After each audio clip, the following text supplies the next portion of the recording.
You're checking my credit cards again, aren't you? Melissa froze with my wallet in her hands. For just a second, I saw something I'd never seen before. Not embarrassment, not guilt. Calculation. My name's Blake. I'm 36 and I catch people who steal money electronically. Melissa had been doing this routine for almost a month now. Going through my wallet while I showered, checking bank statements when she thought I wasn't looking. After 11 years working cybersecurity at Phoenix Security Solutions, I know suspicious behavior when I see it. She looked up with that smile she always used when caught, just looking for the hardware store receipt. You know how I get about expenses. I knew exactly how she got about expenses. We lived in Austin in a condo we could barely afford because Melissa had to keep up with her friend Sarah's lifestyle. The same Sarah who posted vacation photos from Europe while we saved for camping trips. If you enjoy stories about betrayal and how the truth always comes out, hit that like button and subscribe right now. Every day brings new stories, each one more shocking than the last. Hardware receipts are in the desk drawer, I said. Same place they've always been. She put my wallet back, but the angle was wrong. Small detail, but in cybersecurity, small details matter. I'd been investigating financial fraud for years. Corporate theft, identity fraud, employee scams. The patterns were always the same. Someone gets access they shouldn't have. They start small, test the waters, then get bolder. Melissa headed upstairs. I'm calling my sister about Thanksgiving. I watched her go, then checked my wallet. Everything looked normal, but normal doesn't mean safe. She'd been handling my cards, studying them, memorizing numbers and security codes. Financial fraud always starts with opportunity.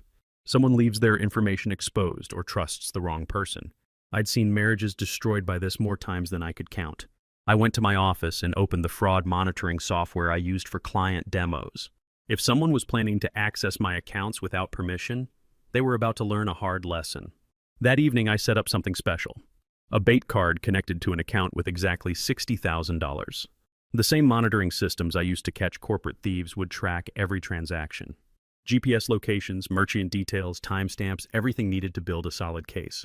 I placed the card exactly where my regular debit card usually sat. 4 days later, it was gone. I met Melissa 6 years ago at a tech conference downtown. She was finishing her business degree, working part-time at a luxury watch store. Smart, ambitious, and fascinated by financial security. My work captivated her. "You're like a detective," she'd said on our second date, "but for money crimes." Back then, her curiosity seemed genuine. She asked detailed questions about payment systems, fraud detection, transaction monitoring. I explained how it all worked, showed her case studies, even demonstrated some tracking software. Looking back, I was training my future adversary. We married 4 years later. Small ceremony, reasonable budget. Melissa had wanted something bigger, but my Phoenix security salary couldn't support the kind of wedding Sarah had thrown. Sarah married a crypto entrepreneur, lived in a house overlooking the lake, drove a car worth more than I made in a year. The comparison started subtly. Comments about Sarah's vacations, her designer bags, the restaurants she frequented. Melissa never complained directly, but the message was clear. We weren't keeping up. I took freelance work to boost our income. Late nights helping startups with security systems. The extra money helped, but couldn't bridge the gap between our life and Sarah's. Melissa started working more hours at the watch store, but somehow her paychecks got smaller. When I asked, she said the manager cut commissions. Made sense. Luxury retail was struggling. The warning signs had been there for weeks. Questions about my travel schedule, my work meetings. Casual inquiries about banking security, how quickly suspicious transactions get flagged, what spending amounts trigger alerts. She framed it as interest in my expertise, but I recognized reconnaissance. A month ago, she'd started the wallet searches. Always when I was distracted, always with reasonable excuses. Looking for receipts that were always somewhere else. Checking for business cards I never carried. I should have confronted her then, but part of me needed to know how far she'd go. In my line of work, assumptions get you fired. Evidence gets convictions. The morning the bait card disappeared, Melissa made pancakes. Normal routine, normal conversation. She mentioned possibly meeting Sarah for lunch. "Nothing expensive," she said, kissing me goodbye. You know how careful I am. I watched her drive away, then checked the monitoring system. The card was active. The first alert came at 10:47 a.m. Single transaction, $800, upscale boutique downtown. I was in a client meeting when my phone buzzed. Standard protocol, any purchase over 500 triggers alerts. I stepped outside and checked details. She'd used the card at a store she'd mentioned visiting with Sarah. Designer accessories, luxury handbags, the kind of place requiring appointments. 30 minutes later, another alert. $3,000. Same store. then another. By lunch, she'd spent $12,000 on luxury goods, handbags, shoes, jewelry. Each purchase tracked with GPS coordinates and timestamp data. I sat in my car watching the alerts pile up. This wasn't impulse buying. This was systematic, planned spending. She knew exactly what she wanted. At 1:30 p.m., everything changed. Travel booking downtown Austin. $6,000 for airline tickets. The transaction included passenger data and destination info. London, England. Business class. Departing the next morning. I drove home and checked our joint accounts. She hadn't touched them. Smart move. Taking shared money would be harder to explain. But the bait card was linked to an account she didn't know existed. That evening, Melissa cooked dinner like nothing happened. Discussed her day, mentioned shopping with Sarah, complained about traffic. Perfect performance. If I hadn't been monitoring in real time, I'd never have suspected anything. After dinner, she packed a suitcase. Sarah invited me to a wellness retreat, she said. Last-minute thing. Her treat, that's generous. We leave early tomorrow. I'll probably be gone through the weekend. I helped carry her suitcase to the car, kissed her goodbye, watched her drive away for what she claimed was a local retreat. 25 minutes later, another alert. Airport parking, long-term lot. Then silence. At 4 a.m. Central Time, my phone exploded with notifications. Transaction after transaction, all from London. Hotels, restaurants, shopping districts. The bait card was funding a European vacation while I sat in our Austin condo watching every stolen dollar in real time. She thought she was stealing from me. Instead, she was documenting her own crimes with digital precision. I made coffee and settled in to watch. 11 years of fraud investigation had taught me patience. Evidence gathered carefully was evidence that lasted in court. By the end of the week, she'd spent almost $50,000 of what she believed was my money. The international alert started day 2 of Melissa's retreat. The fraud monitoring system was designed to catch sophisticated crimes, and it was performing perfectly. Every transaction triggered notifications to multiple databases: my monitoring system, Phoenix Security's network, and international tracking protocols. By Wednesday, Melissa had activated security measures beyond her imagination. The bait card wasn't just monitored by me. It was flagged by systems tracking suspicious international spending and potential money laundering. Her London shopping spree triggered automatic reviews by 3 different financial crime units. The volume and pattern: first-class flights paid for with a card that had been dormant for months, luxury purchases totaling tens of thousands in days, suggested either legitimate wealth or criminal activity. The kind of spending that sent red flags through international banking networks. Thursday afternoon, I got a call from Agent Lisa Chen with the Financial Crimes Enforcement Network, same agency I consulted with on corporate cases. "Blake, we've detected unusual activity on one of your monitored accounts," she said. "International transactions, high volume. Pattern suggests potential unauthorized usage."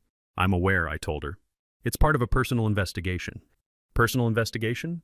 "Someone close to me has been accessing financial information without authorization. I set up a monitoring system to document the extent of the fraud."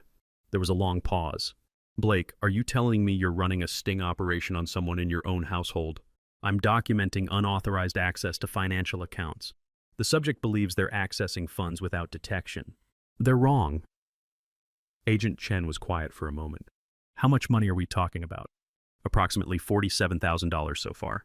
All tracked, all documented, all connected to accounts the subject was never authorized to access." "Blake, do you understand what you've stumbled into? This isn't just personal fraud anymore. International transactions over $50,000 trigger automatic money laundering investigations. Customs enforcement in the UK has been flagged. Immigration has her passport flagged for enhanced screening on return." I sat down at my desk and pulled up the transaction logs. Melissa's European adventure had evolved from simple theft into an international financial crime investigation. Her unauthorized use of the bait card had created a digital paper trail that spanned multiple countries and involved numerous law enforcement agencies. "What happens when she tries to come home?" I asked. "Enhanced customs screening. Detailed financial questioning. If she can't prove legitimate source of funds for her purchases, things get complicated quickly." But what Agent Chen told me next changed everything I thought I understood about Melissa's betrayal. "Blake, we've been tracking your wife's transactions across multiple networks," she said. "This isn't her first time using stolen financial information for international travel." My stomach dropped. "What do you mean?" "We found records of similar spending patterns going back 14 months. Different cards, different accounts, but the same signature behavior. Luxury travel, high-end shopping, first-class accommodations." I sat down hard in my kitchen chair. "That's impossible." She's never traveled internationally without me. According to our records, she's made 3 previous trips to Europe using financial information that wasn't registered to her name. Paris, Barcelona, and Amsterdam. Always first-class flights, always luxury accommodations, always funded through accounts she shouldn't have had access to. The room felt like it was spinning. Whose accounts? We're still investigating, but preliminary evidence suggests she's been accessing financial information from multiple sources. Credit cards belonging to her employer, former roommates, even family members. That evening, Melissa called from London. Background noise suggested an expensive restaurant. "Blake, honey, I'm having an incredible time," she said. "Sarah knows all the perfect places here. We've been shopping, dining at amazing restaurants." I paused. She'd just admitted being in London when she was supposed to be at a local retreat. "London?" I asked carefully. Silence, then forced laughter. "Did I say London? I meant the retreat has this European theme. Classical music, staff with accents. It's like being in London without leaving Texas. Sounds elaborate. You know these high-end places? Everything's themed now. Oh, I found this amazing boutique in the gift shop. Got you something special." After she hung up, I checked the logs. 3 more purchases that evening. $2,000 at a restaurant, $1,500 at a wine shop, $4,000 at what appeared to be a jewelry store on Bond Street. Friday morning, Agent Chen called again. "Blake, we need to talk in person. The international scope of this case has expanded beyond personal fraud. Can you come in this afternoon?"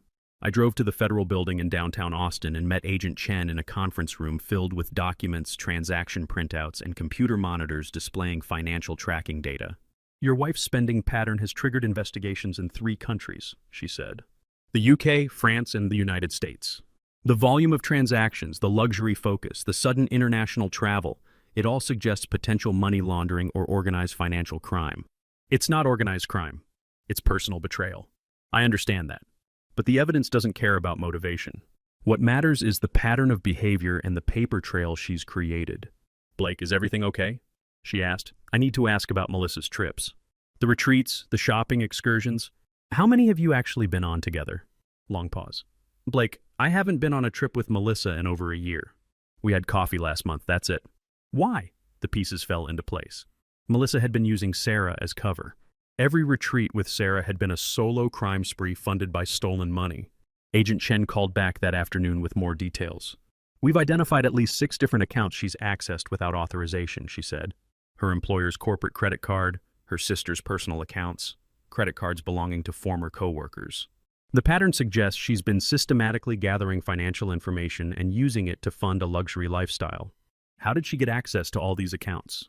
We're still investigating, but it appears she's been photographing cards, memorizing numbers, and even using her position at the watch store to access customer payment information. The watch store. Perfect position to gather financial information from wealthy customers. That evening, I searched Melissa's belongings. Hidden in her jewelry box, I found a notebook filled with credit card numbers, expiration dates, security codes, names I didn't recognize, account information for cards that weren't hers. At the bottom, a list of European cities with dates and amounts, a criminal ledger documenting years of theft. My phone rang, Melissa calling from London. "Blake, I'll be home tomorrow evening. Can't wait to see you." "Can't wait to see you too," I said. What I didn't tell her was that federal agents would be waiting. Sunday morning, Agent Chen called with final coordination details. Melissa's flight was scheduled to land at Austin Bergstrom at 7:30 p.m. Customs and Border Protection had been briefed on the investigation. Immigration officials were prepared for enhanced screening procedures. When she lands, she'll go through normal passport control first, Agent Chen explained. Then she'll be directed to secondary inspection for routine customs screening. That's when we'll begin questioning about the source of funds for her purchases. What happens if she tries to claim I authorized the spending? We'll verify that story with you directly. But Blake, the evidence we've gathered suggests this goes far beyond unauthorized use of your accounts. She's been running a sophisticated financial fraud operation for over a year. I spent the day preparing for Melissa's return. Cleaned the house, organized the evidence I'd gathered, reviewed the transaction logs one final time. By evening, the bait card showed total spending of $49,700. Every purchase documented, every transaction tracked, every dollar creating another piece of evidence for federal prosecutors. At 7:15, I received a text from Melissa. "Just landed. Can't wait to show you everything." 20 minutes later, my phone rang. "Agent Chen, she's in secondary inspection now. Customs found over $35,000 worth of luxury goods in her luggage. Designer handbags, jewelry, expensive clothing. When asked about the source of funds, she claimed her husband had given her permission to use his credit card for the trip. And you told them? We're verifying her story now. Are you prepared to make a statement regarding authorization for these purchases? I looked at the transaction logs on my computer screen. $49,700 in unauthorized charges. Years of stolen financial information. A notebook full of credit card numbers belonging to other people. I never authorized any spending. She accessed financial information without permission and used it to fund international travel and luxury purchases. That's what we expected. Blake, you should know that she's also carrying a second set of credit cards, names and account numbers that don't match any cards registered to your household. The stolen card information from her notebook. Even on her return flight, Melissa had been carrying evidence of her crimes. At 8:45, Agent Chen called again. She's been arrested on charges of credit card fraud, identity theft, and international money laundering. The evidence from your monitoring system, combined with the stolen card she was carrying, gives us a solid federal case. What happens now? Federal custody, held pending arraignment. Given the international scope and sophisticated methods, she's looking at significant prison time. At 9:30, I received a call from a number I didn't recognize. Blake, this is Melissa. I'm allowed one phone call. There's been a terrible misunderstanding. Can you come to the airport and clear this up? What kind of misunderstanding? They think I stole money for the trip. I told them you gave me permission to use your card. Just tell them it was authorized and we can go home. I looked at the transaction logs on my computer screen. $49,700 in unauthorized charges. Years of stolen financial information. A notebook full of credit card numbers belonging to other people. Melissa, I never gave you permission to use any of my accounts. Silence on the line. Blake, please, I can explain everything. I'm sure you can. Save the explanation for your lawyer. I hung up and turned off my phone. The house felt quiet for the first time in years. The arraignment was scheduled for Tuesday morning at the federal courthouse in downtown Austin. I sat in the gallery as Melissa was brought in, wearing an orange jumpsuit, her hands cuffed behind her back. The woman who had spent $50,000 on designer goods in London looked smaller now, diminished by the reality of federal criminal charges. Assistant United States Attorney Sarah Rodriguez read the charges aloud. Credit card fraud, identity theft, international money laundering, conspiracy to commit financial crimes. Each charge carried potential prison sentences measured in years, not months. Your Honor, Attorney Rodriguez said, the defendant engaged in a sophisticated criminal enterprise spanning over 14 months.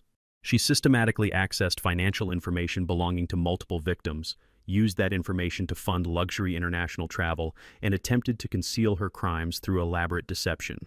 Melissa's court-appointed attorney requested bail, arguing that she was a first-time offender with ties to the community. Attorney Rodriguez responded by presenting evidence of the international scope of her crimes, the sophisticated methods she used, and the substantial financial losses to multiple victims. The defendant poses a significant flight risk, she argued. She has demonstrated a pattern of international travel funded by stolen money. She has shown expertise in accessing and exploiting financial systems, and the evidence suggests she was planning additional crimes at the time of her arrest. Judge Robert Martinez reviewed the evidence, including the notebook of stolen credit card information found in Melissa's possession and the detailed transaction logs from my monitoring system. The court finds that the defendant poses both a flight risk and a danger to the community, Judge Martinez ruled. The systematic nature of these crimes, the international scope, and the sophisticated methods employed suggest a high likelihood of continued criminal activity if released. Bail is denied. Melissa looked back at me as she was led away. I didn't wave. Outside the courthouse, Agent Chen handed me a folder containing financial recovery information. The $50,000 from your Bait account will be returned within 30 days, she said. As for the other victims, we're working with international law enforcement to trace and recover stolen funds. I drove home to an empty house and started making phone calls to change every password, every account number, every piece of financial information Melissa had ever seen. 4 months later, Melissa pleaded guilty to federal financial crimes charges. The evidence was overwhelming. The transaction logs from my monitoring system, the notebook of stolen credit cards, testimony from other victims who had unknowingly funded her European adventures. She received a sentence of 96 months in federal prison, followed by 36 months of supervised release. Restitution was set at over $350,000, representing the total amount stolen from all victims over 14 months of criminal activity. The jewelry store where she worked was also investigated. Owner Michael Santos discovered that Melissa had been systematically photographing customer credit cards during transactions, using her position to gather financial information from wealthy clients. 4 additional victims came forward, all customers who had shopped at the store and later discovered unauthorized charges on their accounts. Sarah called me after the sentencing hearing. Blake, I had no idea what she was doing. All those times she said we were traveling together, she was lying to both of us. I know, you weren't the only one she deceived. Is there anything I can do? Just remember that some people aren't who they pretend to be. I moved out of the Austin house 8 months later. Too many memories, too many reminders of the life I'd built with someone who had been lying from the beginning. I took a new position with a cybersecurity firm in Austin specializing in financial fraud prevention. The irony wasn't lost on me. The skills that made me good at catching corporate thieves were essential for documenting my wife's crimes. The bait card meant to catch a suspicious spouse exposed an international criminal operation. Sometimes the person closest to you is the one you know least. 6 years together, and I'd been living with a stranger who saw me as just another source of money. But her greed became her downfall. She got so comfortable with crime that she made one fatal mistake. She tried to steal from someone who catches thieves for a living. The cybersecurity expert became the victim, but more importantly, became the one who brought the criminal to justice. If you enjoyed this story about betrayal and how expertise can expose the truth, please like this video and let me know your thoughts in the comments. If you haven't subscribed, hit that subscribe button and notification bell for more stories like this. Thanks for watching. See you next time.